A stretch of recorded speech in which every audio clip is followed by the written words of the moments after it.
प्यारे बच्चों, नमस्कार, जय हिंद, वंदे मातरम। आप सभी बच्चों का बहुत बहुत स्वागत है। जैसा कि आपको पता है, आप लोगों का मॉडल पेपर आ चुका है कक्षा 10वीं वालों स्टूडेंट का। आज मैं आपको हिंदी विषय का जो ये मॉडल पेपर है आपका, इसका संपूर्ण सॉल्यूशन बताऊंगा। मतलब सारे आंसर मैं बताऊंगा कक्षा 10वीं एमपी बोर्ड वाले हमारे जितने भी स्टूडेंट्स हैं। इस सैम्पल पेपर को आप हमारे टेलीग्राम से भी डाउनलोड कर सकते हैं। टेलीग्राम की लिंक हमने डिस्क्रिप्शन में दे दी है। आज हिंदी सब्जेक्ट का पूरा ये सैम्पल पेपर हम डिस्कस करेंगे, जिसमें सारे आंसर आपको मैं बताऊंगा। चलिए स्टार्ट करते हैं पहले क्वेश्चन से। ये रहा आप लोगों का पहला क्वेश्चन। रीतिकाल की रचनाओं का प्रधान विषय है। आपके ऑप्शन इस प्रकार है: प्रकृति वर्णन, श्रृंगार वर्णन, भक्ति वर्णन या फिर ऋतु वर्णन। दोस्तों, चारों ऑप्शन में से आपका जो सेकंड वाला ऑप्शन है ना, श्रृंगार वर्णन, ये करेक्ट रहेगा। इसके बाद में अगला प्रश्न है, जकरी शब्द का अर्थ है। देखो, जकरी का अर्थ आपके ऑप्शन है व्यर्थ होना, रटना, जर्जर होना, दुखी होना। तो इसमें आपको रटना उत्तर के रूप में याद रखना रहेगा। इसके बाद जुगुप्सा स्थायी भाव है। जुगुप्सा किस रस का स्थायी भाव है? ऑप्शन सुनेंगे: अद्भुत रस, विभत्स रस, रौद्र रस या फिर भयानक रस। तो दोस्तों, जुगुप्सा जो है ना, ये विभत्स रस का स्थायी भाव हो जाएगा। इसका मतलब इसमें आपका ऑप्शन नंबर जो बा है ये करेक्ट हो जाएगा। इसके बाद में स्वयं प्रकाश जी ने पत्रिका का संपादन किया। आपके ऑप्शन है सरस्वती, वसुधा, कादंबरी या जनवाणी। तो स्वयं प्रकाश जी ने वसुधा नामक पत्रिका का संपादन किया था। इसके बाद में आपका अगला प्रश्न, जिस समास में प्रथम पद विशेषण और दूसरा पद विशेष्य होता है उसे क्या कहते हैं? देखो, विशेषण विशेष्य वाला जो समास होता है वो होता है कर्मधारय समास। देहाती दुनिया उपन्यास के लेखक कौन हैं? दोस्तों, यहां पर आप लोगों को शिव पूजन सहाय उत्तर में बताना रहेगा। इसके बाद रिक्त स्थानों की पूर्ति कीजिए वाला क्वेश्चन ये रहा। उत्साह एक है। उत्साह एक आह्वान गीत है।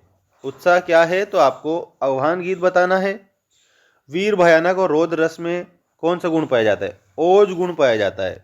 ठीक है, वीर, भयानक और रौद्र रस में ओज गुण पाया जाता है। तो ओज पर आप मिलान करेंगे इसका। ठीक है, अगला देखो, नायक के जीवन की किसी एक घटना का पूर्णता के साथ चित्रण होता है। तो वो पूर्णता के साथ चित्रण होता है किसी एक घटना का खंड काव्य में। बाल गोविंद भगत के गीतों में का भाव व्यक्त हुआ है? तो प्रभु मिलन का भाव व्यक्त हुआ है। विद्यालय में संधि है। तो विद्यालय में दोस्तों विद्या प्लस आलय बराबर विद्यालय स्वर संधि है। लेपचा और सिक्किम की जनजातियां हैं। तो लेपचा और भूटिया। भूटिया आप इसमें उत्तर के रूप में याद रखेंगे, लेपचा और भूटिया। अब अगला प्रश्न देखेंगे हम सभी बच्चे। देखेंगे यहाँ पर, परशुराम फरसे को देखकर भयभीत हो गए। इसमें आपको असत्य बताना है, क्योंकि परशुराम स्वयं फरसे को देखकर भयभीत नहीं हुए थे। परशुराम के फरसे को देखकर लोग भयभीत हो गए थे। दोहा वर्णिक छंद है। इसमें आपको असत्य बताना है, क्योंकि दोहा मात्रिक छंद है।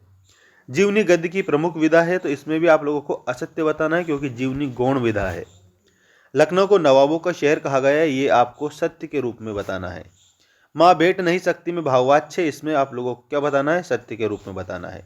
कृतिकार के लिए अनुभव की अपेक्षा अनुभूति गहरी चीज है। यह भी आप लोगों का सत्य हो जाएगा।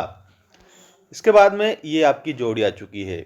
जोड़ी आपको मैं बता रहा हूँ, वैसे मिलान करें। सबसे पहले यहाँ पर एक शब्द शक्ति कितने भेद होते हैं? 3 भेद होते हैं, अभिधा, लक्षणा और व्यंजनार्थ। इसको ऐसे मिला देंगे। 1 और 11 में एकता में बल होता है, ऐसे मिला देंगे। सुदामा चरित खंड काव्य है। सुदामा चरित को खंड काव्य से मिला देंगे। मन्नू भंडारी की माँ सहनशील थी, ये सहनशील से मिला देंगे मन्नू भंडारी की माँ को। उतान का मतलब पीठ के बल बैठना हो जाएगा। ठीक है, और युग धारा में नागार्जुन आप लोगों को बताना है। युग धारा में क्या बताना है? नागार्जुन बताना है। इस तरीके से आपको जोड़ी मिलान करनी है, और जैसा मैं बता दूं ना वैसा आपको कंप्लीट करना है। सभी को मैं कह देता हूं कि आपको एक भी प्रश्न छोड़ना नहीं है। वापस युग धारा में नागार्जुन बता देंगे बच्चों सभी। उतान का मतलब पीठ के बल बैठना हो जाएगा, ऐसे बता देना। मन्नू भंडारी की माँ सहनशील थी, सुदामा चरित खंड काव्य है। और इसके अलावा शब्द शक्ति के 3 भेद होते हैं, अभिधा, लक्षणा, व्यंजना। 1 और 1 11, एकता में शक्ति। अब इसके बाद यहाँ पर आपके एक शब्द एक वाक्य में उत्तर दीजिए वाला जैसे पहला प्रश्न ये रहा, जयशंकर प्रसाद की आत्मकथा किस पत्रिका में प्रकाशित हुई थी? इसमें लिखेंगे हंस नामक पत्रिका में प्रकाशित हुई थी 1900 आई थिंक 31 या 32 में। ठीक है, ऐसा याद रखना।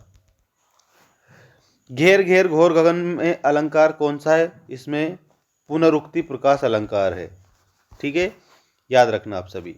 शास्त्रों में काशी किस नाम से प्रतिष्ठित है?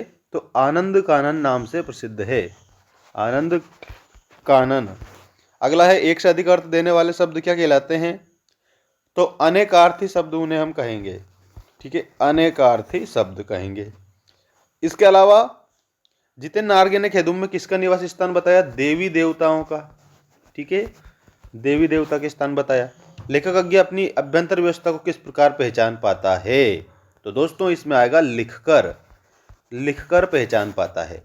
इस प्रकार के और वीडियो प्राप्त करने के लिए चैनल को सब्सक्राइब जरूर